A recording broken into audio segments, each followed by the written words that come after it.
What's up, guys? Welcome back. Today we're going to do the last issue of Virus from Dark Horse Comics. And we're going to dive right in because in the last issue, one of their friends is being torn apart by this machine.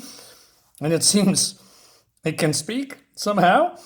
He says, "Hey, boys and girls, what took you so long?" And this thing throws his head away, which is great. Anyway, so it goes after our heroes. He says, so the main guy says, "Hey, we're going to have to find a more permanent solution to our roommate problem." He says, "Take the rest of the grenades and rig the hatches." So this creature comes in, looks at the grenade, and it's been blown apart, which is cool. So this woman says, "Eventually, even a toaster is going to catch on to this trick, Averil. If you've got a better idea, Colleen, I'm ready to listen." So yeah, they're going a little bit back and forth about that. And so one of the surviving members, so they try to figure it out what's going on. And they hear some kind of a thumping sound. And and then they hear that how do you say, the engine has been sprung on by, the alien virus computer thing. And it's driving, is that how you say it on water? Drive on water? I don't know. Anyway, it's going to Honolulu, and that's going to be a problem because if it's reaching land, then it's basically game over for humanity, right? And he says, "Hey, we got some ammunition. Why don't we go to the helicopter pad because there's some fuel and blow this thing to Kingdom Come?" And he says, "Well, that's not possible." Because if we got cut off from the main deck, we'd be on the menu, and we don't have enough ammunition to be on the defensive. And this creature is listening in and is being dealt with. That being said, so we're seeing all the human spare parts that this virus is using to create creatures, right? And he says, "These things are at least half electronic. Apia, rush, open every fire main you can find. Hooker, get below and open the seacocks. Maybe we can duke it out with this thing, but we can complicate its life." Okay, so what did they do? And this looks great, man. This really reminds me of the movie The Thing, which, in my opinion, is one of the greatest horror films ever made. Of course, The Thing with Kurt Russell, right? I believe it's 1988, if I'm correctly. Just watch. It's incredibly good. And so they're hosing this thing with water. And I also love the colors with the green and the blues. Well, a little bit more blues. And what happens when we run out of places to run? When I figured it out, I'll tell you. So yeah, no nonsensical banter, no jokes, just, dark jokes. Let's leave it at that. I have rather have dark jokes than Marvel stupid jokes, in my opinion. Anyway, moving on. "I got the seacocks open, Mr. Averil, and there was 3 feet of water in the bilge when I left. Me and Apia hosed down the main passageways, sir. If they're going to get through here, they're going to have to build something that floats. With the sea chest open and half the firefighting gear on full tilt, this thing's going to have to start pumping water. That means it'll have to divert power from the engines. It'll have less horsepower to get to Hawaii and less juice to screw with us." Well, actually, that's a good idea, right? So distract the enemy and, find a solution. So, and it says here because, or it shows here because all these things that hanging from the ceiling that's tried to kill them is now lifeless. But, you can bet your ass that this creature is only diverting its power for only so long, right? Cool. But then, remember this Chinese helicopter that shoots missiles? Well, it seems that one of the missiles has not detonated, and one of the warheads just lying over there, which of course gives the main heroes the idea from, hey, maybe you can use it to blow the shit up, right? So this guy's tinkering, and this woman says, "You have any idea what you're doing?" "Sure, I blew up a couple of mailboxes when I was a kid." "So, detonator's out, she's safe." "You sure, Mr. Averil?" "No, so don't drop it." Yeah, like I said, more dark humor, but that's what you get when you ask stupid questions, right? So this guy's no nonsense, straight to the point. I like it. and maybe a little bit too macho, if you know what I mean. If it given the downside, this is guys will have too much bravado. But this is some kind of a horror flick, if you can call it that. I think we need guys like this to be level-headed and get the fucking job done, right? Anyway, so hey, he says so they can trigger this thing from remote, and so he says, well, we need to get off the ship. Would it sink us? You want the happy version or what I really think? Ain't exactly in a happy mood, so give us the sweet poop, he says.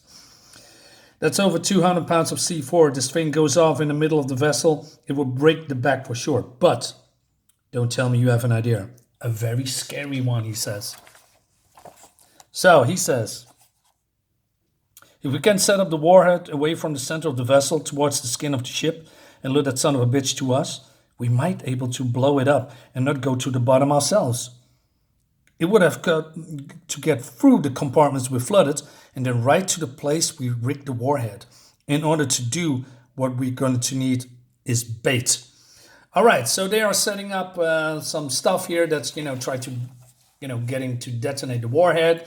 So Averil here is saying, hey, I'm going to be the bait. I'm going to lower this thing here. So API is not for it. And he says, hey, you've done enough. Let me do it. And he says, no, you probably get lost because he is not very adept when, going through certain decks, and he's been lost before, I think.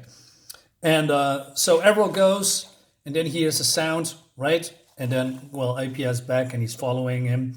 He says, hey, why did you go back? And he said, how do you get back here? I figured them things hate water, and I stayed in the flooded passageways. Good, you don't have any trouble finding your way back.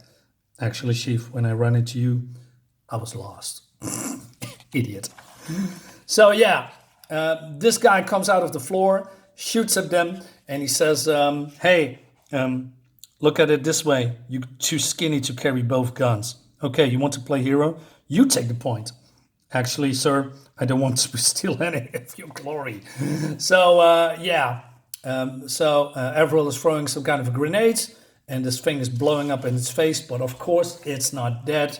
So they try to run away. APL looks back, shoots at it, and, well, he's a goner. It's pretty quick, by the way. It's just, it's cut in half and it's done. I like it. Just, sudden death, if you can call it that. No big heroic moments. Just you try to defend yourself, you fail, you're done. So Averil goes back, shoots at the thing, and he says, hey, blow this joint. Not yet. What about Apia? It's too late for him. Blow it. And then we see this gorgeous explosion. You know what I said I believe was it the last issue with the magic girl thing in the grimoire. I forgot its title because I was bored out of my mind. With the plane that's been shot by a missile and it's been falling apart like Lego bricks. Well, this is what an explosion looked like. This is what happened when you get hit by a missile, right? It's get things ripped apart. So yeah, the other part of the ship is sinking, as you can see here.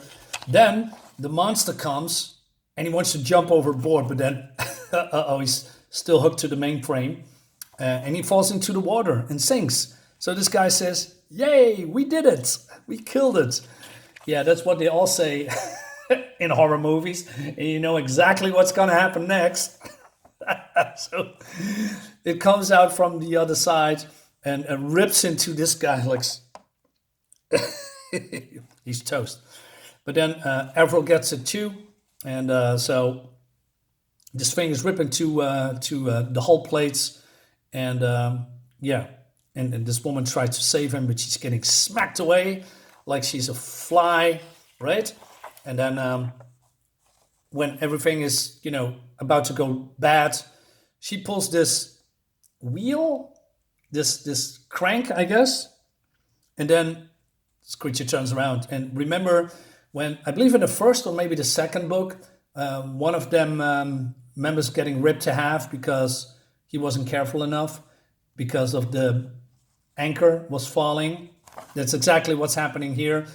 She released the anchor. This creature is getting ripped apart, and all its quote unquote guts is flying out of the water into the sea, and they are safe. So this creature is dead, right?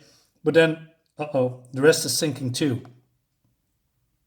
And so she says, hey, we're not going to last out here. Without water, 2 days max, less if the sharks get curious.